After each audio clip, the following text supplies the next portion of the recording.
Hello nursing Gurukul के प्यारे प्यारे धुरंधरों। कैसे हो सब? आई थिंक आप सभी अच्छे होंगे।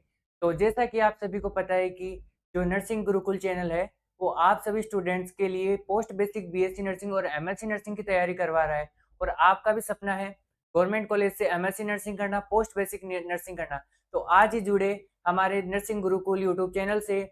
और जिन भी स्टूडेंट को अच्छे से प्रिपरेशन करनी है, अ, हर सब्जेक्ट की प्रिपरेशन करनी है, तो आप क्या कर सकते हो, जो भी हमारा चैनल है, ठीक है, जो प्ले स्टोर से आप उस पे जो नर्सिंग गुरुकुल का ऐप है, उसको डाउनलोड करके जो भी बैच है, ठीक है, जो आरंभ बैच है एमएससी नर्सिंग एंट्रेंस एग्ज़ाम के लिए, और वही आरंभ बैच अलग से दिया गया है किसके लिए, पोस्ट बेसिक बीएससी नर्सिंग के लिए। तो अगर आपका भी सपना गवर्नमेंट कॉलेज से एमएससी नर्सिंग करना और पोस्ट बेसिक नर्सिंग करना है, पोस्ट बेसिक बीएससी नर्सिंग करना है, तो आज ही क्या कर सकते हो आप, प्ले स्टोर से नर्सिंग गुरुकुल ऐप डाउनलोड कर सकते हो और वहाँ से कोर्स परचेज़ करके अपनी तैयारी को क्या कर सकते हो, सुनिश्चित कर सकते हो। और देखो हमारे बहुत से ऐसे स्टूडेंट्स हैं जो क्या है, टॉपर्स रहे हुए हैं लास्ट ईयर में, ठीक है? ये तो टॉप रैंकर्स है, ठीक है? बाकी और स्टूडेंट तो अलग है, ठीक है? अगर आप भी इनके जगह आना चाहते हो, तो आज ही हमारा जो भी नर्सिंग गुरुकुल ऐप है उसको डाउनलोड करके कोर्स जॉइन ज़रूर कीजिए, ठीक है? और आपको देखो कोर्स में क्या-क्या फीचर्स मिलने वाले हैं। कोर्स में जो फीचर्स मिलेंगे, उसमें आपको मिलेगा जो भी रिकॉर्डेड क्लास है, ठीक है? रिकॉर्डेड क्लास आपको क्या मिलेगी इसमें, रिकॉर्डेड क्लास मिलेगी, टेस्ट सीरीज़ मिलेगी और उसके साथ ही क्या मिलेगी, मॉडल पेपर्स भी मिलेंगे, ठीक है? आपको कहीं भी जाने की ज़रूरत नहीं है, सब कुछ इसी एक बैच के अंदर मिल जाएगा आपको। मॉडल पेपर्स, नोट्स, जो रिकॉर्डेड क्लासेस जो आपको पढ़ा रहे हैं, जो भी टीचर्स आपको पढ़ा रहे हैं, उसकी सभी क्या रिकॉर्डेड क्लासेस मिलने वाली है और जो आपको पढ़ाया गया है, उन सब के नोट्स मिलने वाले हैं, टेस्ट सीरीज़ मिलने वाली है और मॉडल पेपर्स मिलने वाले हैं। इसके साथ ही टेलीग्राम सपोर्ट भी मिलने वाला है। और प्रीवियस ईयर के पेपर्स यहाँ पे मिलने वाले हैं। जितने भी स्टेट हुए हैं, ठीक है, चाहे एम्स हो, हरियाणा हो, आरयूएचएस हो, उन सब में स्टेट में क्या मिलने वाले हैं, यहाँ पे आपके प्रीवियस ईयर्स पेपर्स मिलने वाले हैं। और जो फर्स्ट टेस्ट होगा वो सभी स्टूडेंट्स के लिए क्या रहने वाला है, यहाँ पे फ्री रहने वाला है, ठीक है। तो आप ये क्या कर सकते हो, आज ही क्या कर सकते हो, इस बैच को ज्वाइन कर सकते हो और स्टडी कंटिन्यू कर सकते हो। तो चलिए अपन बिना टाइम वेस्ट किए अपन आज की क्लास शुरू करते हैं। प्रीवियस क्लास में जो लास्ट पार्ट था, फर्स्ट पार्ट था, जिसमें अपन ने एम्स के पीवाईक्यूज जो सर ने अच्छे से एक्सप्लेन करवाए थे, उसी के साथ अपन क्या करेंगे, नेक्स्ट कंटिन्यू करेंगे। तो चलिए शुरू करते हैं अपन नेक्स्ट क्वेश्चन से। तो नेक्स्ट क्वेश्चन की ओर चलते हैं अपन।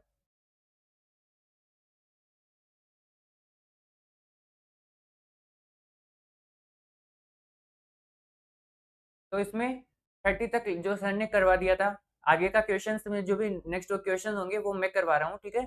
और तो चलिए फर्स्ट अपन क्वेश्चन देखते हैं इसमें। तो चलिए आज का फर्स्ट क्वेश्चन शुरू करते हैं। इसमें क्या दिया गया है, which ECG change is characteristics of hypokalemia. मतलब इसमें क्या बोल रहा है कि अगर पेशेंट हाइपोकैलेमिया से सफर कर रहा है, तो उसमें अगर ईसीजी करवाएंगे तो उसमें क्या क्या चेंजेस देखने को मिलेंगे। क्या पीक टी वेव्स देखने को मिलेगी, प्रेजेंस ऑफ यूवी वेव्स देखने को मिलेगी, या एसटी एलिवेशन देखने को मिलेगा, या शॉर्ट एंड क्यूटी इंटरवल देखने को मिलेगा। तो इसका जो राइट आंसर जाएगा, तो वो क्या जाएगा, प्रेजेंस ऑफ यू वेव्स। मतलब अगर कोई पेशेंट हाइपोकैलेमिया से सफर कर रहा है और उसकी ईसीजी करवाएंगे, तो ईसीजी करवाएँगे तो उस टाइम पे क्या चेंजेस देखने को मिलेगा? वो चेंजेस देखने को मिलेगा अपने को इसमें, प्रेजेंस देखने को मिलेगी। किसकी प्रेजेंस देखने को मिलेगी? इसमें जो यू वेव्स है उसकी क्या देखने को मिलेगी, यहाँ पे प्रेजेंस देखने को मिलेगी। अब नेक्स्ट क्वेश्चन की तरफ चले अपन। तो नेक्स्ट क्वेश्चन क्या बोल रहे हैं? Next question, the primary management for stable ventricular tachycardia with A pulse is. मतलब जो प्राइमरी मैनेजमेंट है किसका? स्टेबल वेंट्रिकुलर टैकीकार्डिया का। तो वो क्या प्राइमरी मैनेजमेंट रहने वाला है? क्या इसका डिफिब्रिलेशन रहने वाला है, सिंक्रोनाइज्ड कार्डियोवर्जन रहने वाला है, या वेगल मैनवर्स, या सीपीआर। तो जो इसका राइट आंसर जाएगा वो क्या जाएगा? इसका राइट आंसर जो स्टेबल वेंट्रिकुलर टेकिकार्डिया है, उसका जो प्राइमरी मैनेजमेंट है वो क्या रहता है, इसमें सिंक्रोनाइज्ड कार्डियोवर्जन देखने को मिलता है, जो इसका क्या है, इसका प्राइमरी मैनेजमेंट है। अब फिर नेक्स्ट क्वेश्चन की तरफ चलें। तो इसमें नेक्स्ट क्वेश्चन जाता है कि butterfly rashes on the face is a diagnostic feature of. तो क्या बोल रहा है कि अगर डायग्नोसिस करवा रहे हैं, तो डायग्नोस्टिक फीचर कौन से देखने को मिलेगा, कौन किसके अंदर बटरफ्लाई रेस कौन सी डिजीज कंडीशन में देखने को मिलेगा फेस के अंदर। तो वो कौन सा है? क्या ये सोरियासिस है, सिस्टेमेटिक ल्यूपस इरिथ्रोमेटस है, जिसे अपन एसएलई भी बोलते हैं, ठीक है। अगर एसएलई भी लिखा आ सकता है, या फुल फॉर्म भी लिखा आ सकता है, सिस्टेमेटिक ल्यूपस इरिथ्रोमेटस। और स्क्लेरोडर्मा है, या एक्जिमा है। तो इसका जो राइट आंसर जाएगा यानी बटरफ्लाई रेसेस किसके अंदर देखने को मिलते हैं फेस के ऊपर, वो देखने को मिलते हैं अपने को सिस्टेमेटिक ल्यूपस इरिथ्रोमेटस के ऊपर देखने को मिलते हैं। फिर नेक्स्ट क्वेश्चन की ओर चले अपन। तो नेक्स्ट क्वेश्चन बोल रहा है कि अपना कि the primary intracellular cation is, जो प्राइमरी इंट्रासेल्युलर केशन होता है वो क्या होता है? क्या वो सोडियम होता है, पोटेशियम होता है, कैल्शियम होता है या मैग्नीशियम होता है? तो जो इसका राइट आंसर जाएगा जो कि प्राइमरी इंट्रासेल्युलर केशन माना जाता है वो क्या होगा? इसमें पोटेशियम देखने को मिलेगा। क्या देखने को मिलेगा यहाँ पे? पोटेशियम देखने को मिलेगा। फिर नेक्स्ट बात करें अपन, नेक्स्ट बात करें कि एबीजी एनालिसिस। अगर एबीजी किसी पेशेंट के लिए एबीजी एनालिसिस करवा रहे हैं, ठीक है, तो इसमें कुछ एग्जांपल्स दिए हुए हैं।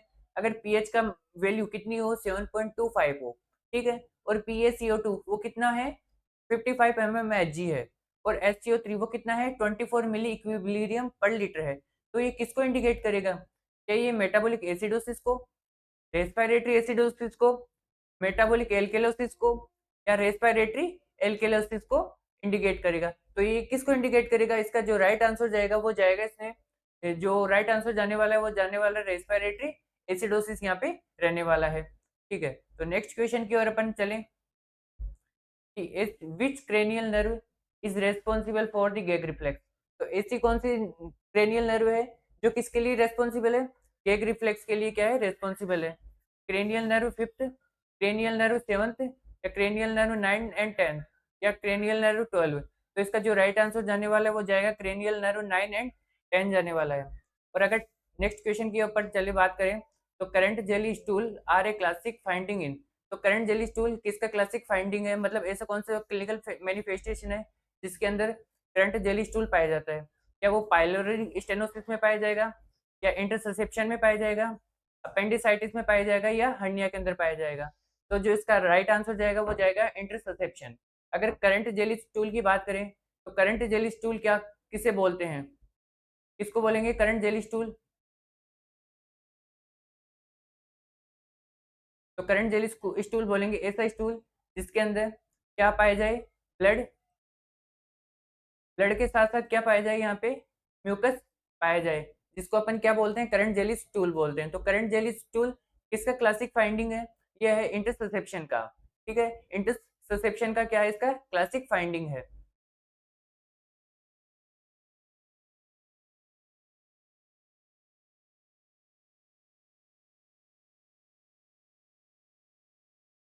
चलो, अब नेक्स्ट बात करते हैं अपन, नेक्स्ट क्वेश्चन की ओर चलते हैं कि जो एंटीडोट है किसका? हिपेरिन की ओवरडोज का। अगर किसी पेशेंट को हिपेरिन एडमिनिस्टर कर रहे हैं और हिपेरिन एडमिनिस्टर करते टाइम क्या हो इसकी ओवरडोज हो जाए, ठीक है, तो इसका ओवरडोज को कम करने के लिए, रिड्यूस करने के लिए कौन से एंटीडोट अपन को काम में लेना है? क्या ये विटामिन कैसे रिड्यूस होगा ओवरडोज? या प्रोटामिन सल्फेट से रिड्यूस होगा, या नेलोक्सोन से, या एसिटाइलसिस्टीन से? तो जो इसका राइट आंसर जाने वाला है, ठीक है, वो राइट आंसर क्या होगा? जो हिपेरिन होगा, हिपेरिन की ओवरडोज का जो भी एंटीडोट होगा वो क्या होगा? प्रोटामिन सल्फेट होगा। तो किसके द्वारा हिपेरिन का ओवरडोज कम किया जा सकता है? वो कम किया जा सकता है प्रोटामिन सल्फेट के द्वारा। ठीक है, अब नेक्स्ट क्वेश्चन की ओर अपन चलें। तो नेक्स्ट क्वेश्चन की ओर अपन चलें तो बात करें कि मून फेस, ठीक है, मून फेस और buffalo hump, buffalo hump are seen in. तो मतलब इससे कौन सी डिजीज कंडीशन है जिसके अंदर क्या पाया जाए? मून फेस भी पाया जाए और उसके साथ साथ क्या पाया जाए? बफेलो हम्प भी पाया जाए। तो ऐसी कौन सी डिजीज कंडीशन है जिसमें मून फेस के साथ साथ बफेलो हम्प भी पाया जाता है? क्या ये एडिशन डिजीज है, फ्यूसिंग सिंड्रोम है, हाइपरथायरॉयडिज्म है, या फियोक्रोमायोसाइटोमा है? फियोक्रोमोसाइटोमा है, ठीक है। तो किसका जो राइट आंसर जाएगा वो क्या जाएगा इसमें? ठीक है, मून फेस और बफेलो हम्प इसमें देखने को मिलता है अपने को, फ्यूसिंग सिंड्रोम के अंदर देखने को मिलता है। फिर नेक्स्ट क्वेश्चन की ओर अपन चलें। तो नेक्स्ट क्वेश्चन अपने को बोल रहा है कि आफ्टर ए मॉडिफाइड मास्टेक्टोमी, ठीक है, modified mastectomy which finding in the drain is most concerning.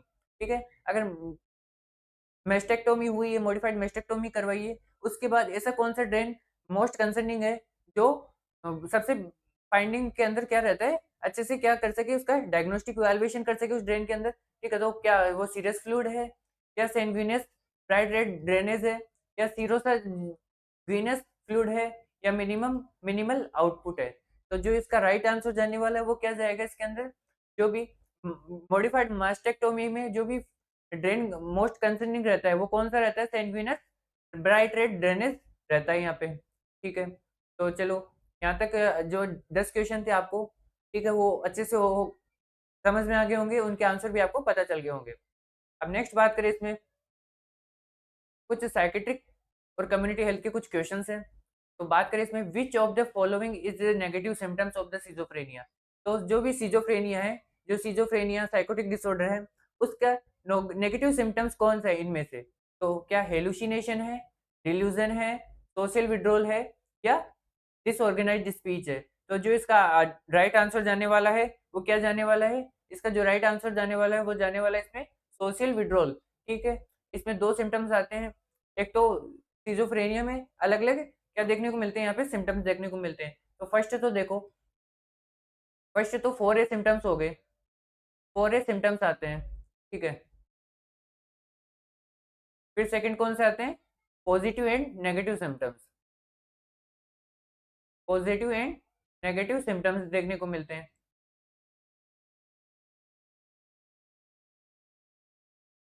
क्या देखने को मिलते हैं? पॉजिटिव सिम्पटम्स देखने को मिलता है। अब जो 4 ए साइन है, ठीक है? वो 4 ए साइन कौन-कौन से हैं? अफेक्टिव डिस्टर्बेंस रहने वाला है, ठीक है? ऑटिस्टिक थिंकिंग और एम्बिवेलेंस और फोर्थ कौन सा है अपने को? एसोसिएटिव लूजनेस रहने वाला है, ठीक है? जो क्या है? 4 ए सिम्पटम्स है, जो किसके द्वारा दिए गए थे? यूजिन ब्ल्यूअर के द्वारा दिए गए थे और जो सिज़ोफ्रेनिया है, वो भी किसके द्वारा दिया गया था? सिज़ोफ्रेनिया 2 वर्ड से मिलके बना है।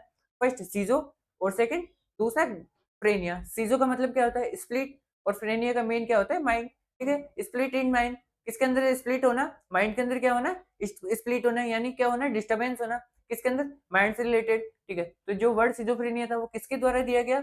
सिज़ोफ्रेनिया वर्ड दिया गया किसके द्वारा? यूजिन ब्ल्यूअर के द्वारा। कब दिया गया? 1908 के अंदर। और अगर आप ये डिटेल से जानना चाहते हो तो आप आज ही हमारा जो नर्सिंग गुरुकुल का जो ऐप है उसको डाउनलोड करके जो हमारे आरंभ बैच है वो वहाँ से क्या कर सकते हो, आप बाय कर सकते हो, कोर्स को परचेज कर सकते हो और जो डिटेल से जानना, जो भी सब्जेक्ट पढ़ा रहे हैं अपन, जो भी टीचर्स सब्जेक्ट पढ़ा रहे हैं उसको क्या कर सकते हो, अच्छे से जान सकते हो और क्या कर सकते हो, जो भी गवर्नमेंट कॉलेज, जिस भी गवर्नमेंट कॉलेज से आपको क्या करना है, पोस्ट बेसिक बीएससी नर्सिंग करना है और एमएससी नर्सिंग करना है, वो क्या कर सकते हो, आप इजीली करेक्ट कर सकते हो और अच्छी कॉलेज में एक अच्छी सीट पा सकते हो।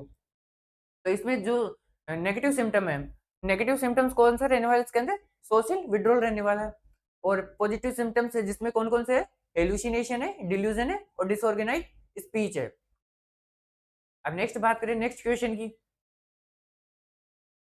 तो next question, which mood stabiliser is considered safest for use during pregnancy?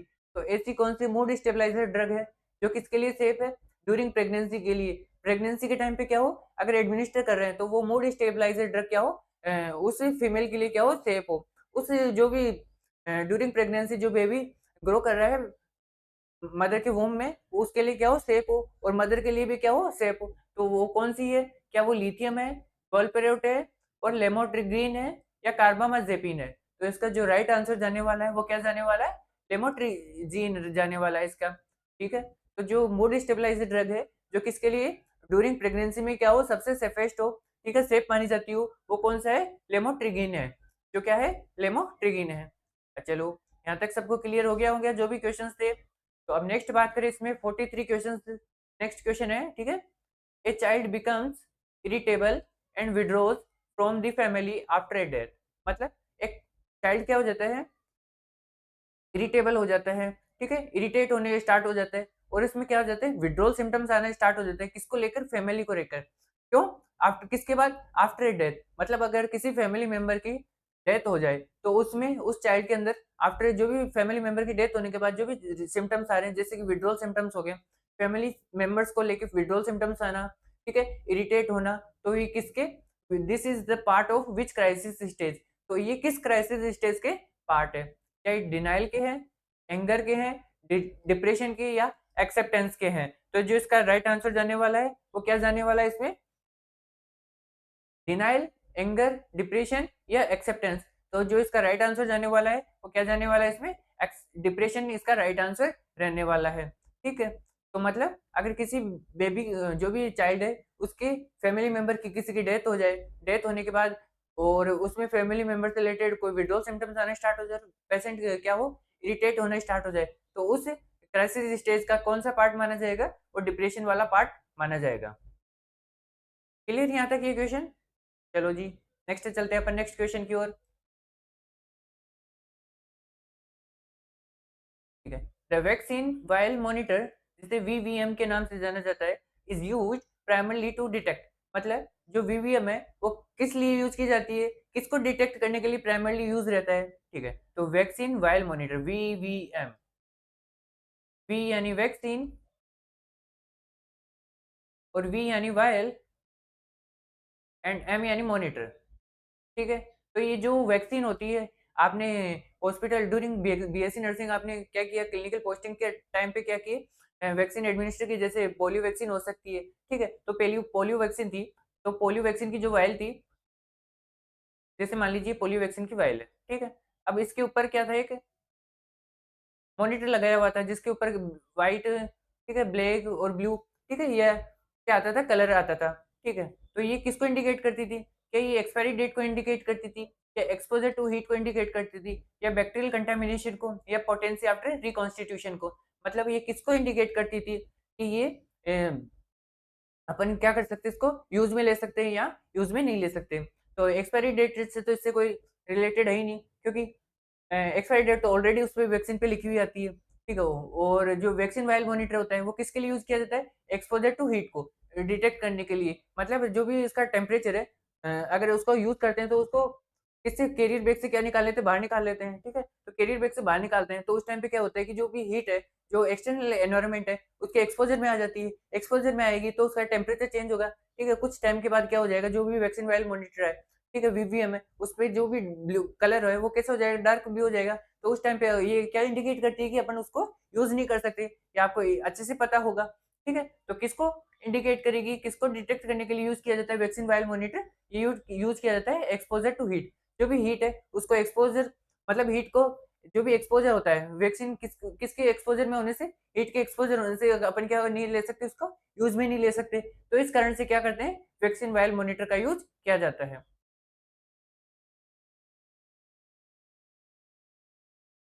अब बात करें नेक्स्ट क्वेश्चन की, तो नेक्स्ट क्वेश्चन क्या बोल रहा है, नेक्स्ट क्वेश्चन बोल रहा है द लक्ष्य initiative aims at improving the quality of, मतलब जो लक्ष्य, ठीक है, जो भी लक्ष्य योजना है वो क्यों चलाई गई और इसका एम क्या है, ठीक है, ये किसकी क्वालिटी को इम्प्रूव करने के लिए चलाया गया है और इसका गोल क्या है? तो नेक्स्ट देखो, इसमें primary health centres, labour rooms and maternity OTs को इम्प्रूव करने के लिए, या स्कूल हेल्थ सर्विसेज को इम्प्रूव करने के लिए, उनकी क्वालिटीज को इम्प्रूव करने के लिए, या न्यूट्रिशनल प्रोग्राम्स की क्वालिटीज को इम्प्रूव करने के लिए, तो ये जो लक्ष्य इनिशिएटिव है या लक्ष्य अभियान है, ठीक है, तो ये क्यों चलाया गया, किसकी क्वालिटी को इम्प्रूव करने के लिए चलाया गया? क्या ये प्राइमरी हेल्थ सेंटर की क्वालिटी को इम्प्रूव करने के लिए, या labour room and maternity OTs को इम्प्रूव करने के लिए, स्कूल हेल्थ सर्विसेज को इम्प्रूव करने के लिए, या न्यूट्रिशनल प्रोग्राम को इम्प्रूव करने के लिए? तो इसका जो राइट आंसर जाने वाला है, तो वो राइट आंसर क्या जाएगा इसमें, labour room and maternity OTs, यहाँ पे क्या रहने वाला है, इसका राइट आंसर रहने वाला है, ठीक है।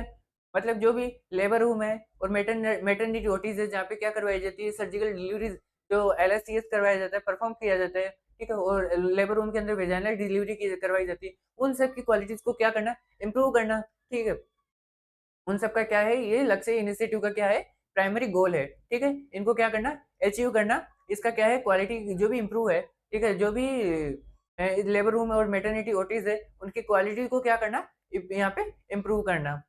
इसका जो राइट आंसर जाएगा वो क्या जाएगा, labour room and maternity OTs यहाँ पे रहने वाला है। चलो जी, अब नेक्स्ट क्वेश्चन की ओर चले अपन।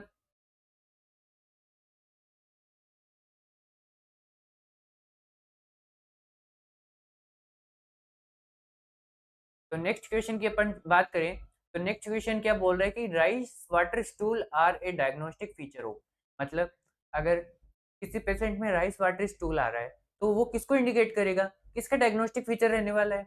तो ये क्या, ये टाइफॉइड टाइफॉइड कंडीशन का रहने वाला है, कोलेरा का, डिसेंट्री का, या गियार्डियासिस का?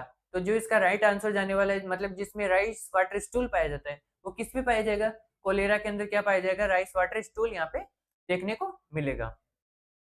चलो जी, आई थिंक यहाँ पे जो राइस वाटर स्टूल वाला क्वेश्चन था वो समझ में आ गया होगा। लक्ष्य वाला क्वेश्चन है वो भी समझ में आ गया होगा, क्योंकि लक्ष्य ऐसा क्वेश्चन है जो ओबीजी में भी पूछा जाता है, क्योंकि ठीक है ये सबसे इंपॉर्टेंट क्वेश्चन है, क्योंकि अभी यहाँ पे जो भी क्वालिटी इंप्रूव करने के लिए जो भी लक्ष्य इनिशिएटिव है, ठीक है, वो क्या कर रहा है यहाँ पे कंटिन्यू वर्क कर रहा है, और ये क्या है यहाँ पे सबसे ज्यादा आने वाला क्वेश्चन है।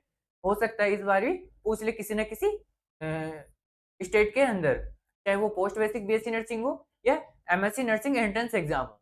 तो चलो नेक्स्ट अपन बात करें नेक्स्ट क्वेश्चन की।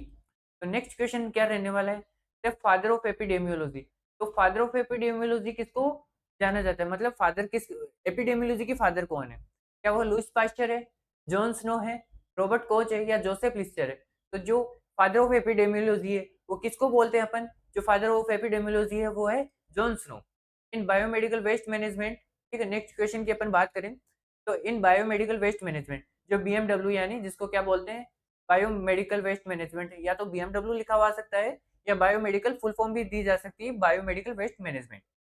तो इन बायोमेडिकल वेस्ट मैनेजमेंट के अंदर anatomical waste is disposed of in which colour bag, मतलब ऐसा कौन सा कलर बैग है जिसके अंदर क्या हो जो भी एनाटॉमिकल वेस्ट क्या हो डिस्पोज हो, तो या रेड है, येलो है, ब्लू है या व्हाइट है। तो जो इसका राइट आंसर जाने वाला है वो क्या जाएगा इसके अंदर, येलो जाएगा। तो बायोमेडिकल वेस्ट में कितने कलर कोड होते हैं, एक तो कौन सा होता है, एक रेड होता है, दूसरा सेकंड कौन सा होता है, येलो होता है, थर्ड कौन सा होता है, ब्लू होता है, फोर्थ कौन सा होता है, व्हाइट होता है, और एक एक्स्ट्रा और होता है जिसमें क्या रहते हैं, रेफर्स रहते हैं, रेफर रहते हैं जिसमें जैसे जो भी सिरिंज है उसका रेफर हो, ठीक है, कोई वाइल का रेफर हो, ठीक है। तो यहाँ पे क्या रहता है, यहाँ पे रहता है जो क्या है ब्लैक ब्लैक कलर है, जो आर है यानी रेड है, रेड कलर कोड के अंदर जो रेड बैग है उसके अंदर कौन से जाएंगे जिसमें ड्रेसिंग ड्रेसिंग वेस्ट, ठीक है, ड्रेसिंग वेस्ट यहाँ पे रहने वाले हैं। फिर नेक्स्ट क्या रहने वाला है इसमें, जो भी बीटी बीटी बैग है यानी ब्लड ट्रांसफ्यूजन बैग है, ठीक है, और जो भी आईवी ट्यूब्स है, आईवी बॉटल्स है, वो यहाँ पे क्या रहने वाली है इसके अंदर डिस्पोज करते हैं। येलो के अंदर एनाटॉमिकल वेस्ट आ गया, ठीक है। अब ब्लू की बात करें तो ब्लू के अंदर क्या रहता है, इसमें ग्लासेस रहते हैं, ग्लासेस जैसे वायल हो गया, एम्पूल हो गया, ठीक है, वो क्या रहता है इसके अंदर ब्लू के अंदर देखने को मिलते हैं। अब बात करें किसके अंदर व्हाइट की, तो व्हाइट में क्या रहता है, शार्प रहता है, शार्प ऑब्जेक्ट रहते हैं, शार्प ऑब्जेक्ट जैसे नीडल हो सकता है, ब्लेड हो सकता है, ठीक है। और बात करें अपन ब्लैक की, ब्लैक में क्या रहता है, इसमें रेपर्स रहते हैं, ठीक है। कौन से रेपर्स, जो भी जो भी पॉलीथीन वगैरह है, जो सिरिंज के जो भी रेफर है, ठीक है, जिसमें सिरिंज आती है, ठीक है, वो रेफर्स इसमें किस में डिस्पोज होते हैं, ब्लैक कलर के कोडेड के अंदर, ब्लैक कलर जो बैग है उसके अंदर क्या रहता है इसमें डिस्पोज होते हैं। आई थिंक यहाँ तक बीएमडब्ल्यू वाला क्वेश्चन भी क्लियर हो गया होगा। अब बात करें कोप्लिक स्पॉट्स नेक्स्ट क्वेश्चन की, कि Koplik spots are the characteristics of which disease, मतलब जो कोप्लिक स्पॉट है वो किसका कैरेक्टरिस्टिक्स है, यानी ऐसी कौन सी डिजीज है जिसका कैरेक्टरिस्टिक्स पाए जाते हैं, या तो रूबेला के अंदर, मीजल्स का, या मम्स का, या जो चिकन पॉक्स है, या किसका कोप्लिक स्पॉट रहने वाला है, ठीक है, जो भी जिसके अंदर ऐसी कौन सी डिजीज है जिसके अंदर क्या पाया जाता है, कोप्लिक स्पॉट पाया जाता है। तो जो इसका राइट आंसर जाएगा, मतलब ऐसी डिजीज कंडीशन जिसमें कोप्लिक स्पॉट पाया जाता है, तो वो डिजीज कंडीशन कौन सी देखने को मिलती है यहाँ पे, मीजल्स यहाँ पे देखने को मिलती है। आई थिंक ये क्वेश्चन भी समझ में आ गया होगा। अब नेक्स्ट आज का जो लास्ट क्वेश्चन रहने वाला है इस सेशन का, तो वो रहने वाला है कि the standard concentration of insulin in a vial is, ठीक है, जो स्टैंडर्ड कंसंट्रेशन है इंसुलिन वायल के अंदर, ठीक है, इंसुलिन की वो कितनी रहती है, क्या वो 40 यूनिट पर एमएल रहती है, 100 यूनिट पर एमएल रहती है, या 500 यूनिट पर एमएल रहती है, या बोथ ए या बी, या बोथ ए या बी दोनों में से ए या बी दोनों रहती है। तो जो इसका राइट आंसर जाता है वो कितना क्या जाता है, ये 100 यूनिट पर एमएल रहती है। स्टैंडर्ड कंसंट्रेशन इंसुलिन की इंसुलिन वायल के अंदर कितनी रहती है, 100 यूनिट पर एमएल रहती है। आई थिंक ये क्वेश्चंस समझ में आ गए होंगे, ठीक है, और आज का सेशन भी अच्छा लगा होगा। कमेंट जरूर करना कि आज का सेशन कैसा लगा, ठीक है। और आपके लिए नेक्स्ट 2 क्वेश्चंस क्या है एचडब्ल्यू के तौर पे यहाँ पे मैं दे रहा हूँ, जिनको आपको क्या करना है कमेंट सेक्शन में कमेंट करना है उनके आंसर्स, ठीक है, ठीक है। तो जो सबसे पहले आंसर करेगा, ठीक है, उसका क्या करेंगे इसमें कल की क्लास में, जो भी आने वाला नेक्स्ट क्लास है उसमें क्या करेंगे, नाम अनाउंस करेंगे, ठीक है। तो नेक्स्ट बात करें एडवांस नर्सिंग टॉपिक्स के जो 2 क्वेश्चन है, तो 2 क्वेश्चन ये रहने वाले the golden hour in trauma refers to the first, ठीक है। तो गोल्डन हावर क्या है, जो भी गोल्डन हावर है किसके अंदर, ट्रोमा के अंदर, जो फर्स्टली किसको रेफर करते हैं, गोल्डन हावर कौन सा है, तो इसका आंसर देखना है। और नेक्स्ट क्वेश्चन, ये क्वेश्चन और ये क्वेश्चन 51 और 52 वाला क्वेश्चन, आपको क्या करना है यहाँ पे कमेंट सेक्शन में, क्या करना है कमेंट करना है उनके आंसर। और which answer hormone is responsible for the let down reflex during breast feeding. तो ऐसा कौन सा हार्मोन रिस्पॉन्सिबल है ड्यूरिंग ब्रेस्ट फीडिंग, जो भी लेट डाउन रिफ्लेक्स होता है उस टाइम पे, कौन सा हार्मोन है। प्रोलैक्टिन हार्मोन है, ऑक्सीटोसिन है, एस्ट्रोजन है, प्रोजेस्टेरोन है। ठीक है, तो इन दोनों क्वेश्चंस के क्या करना है अपने को, जो भी कमेंट सेक्शन में है उनके आंसर कमेंट सेक्शन में कमेंट करना है।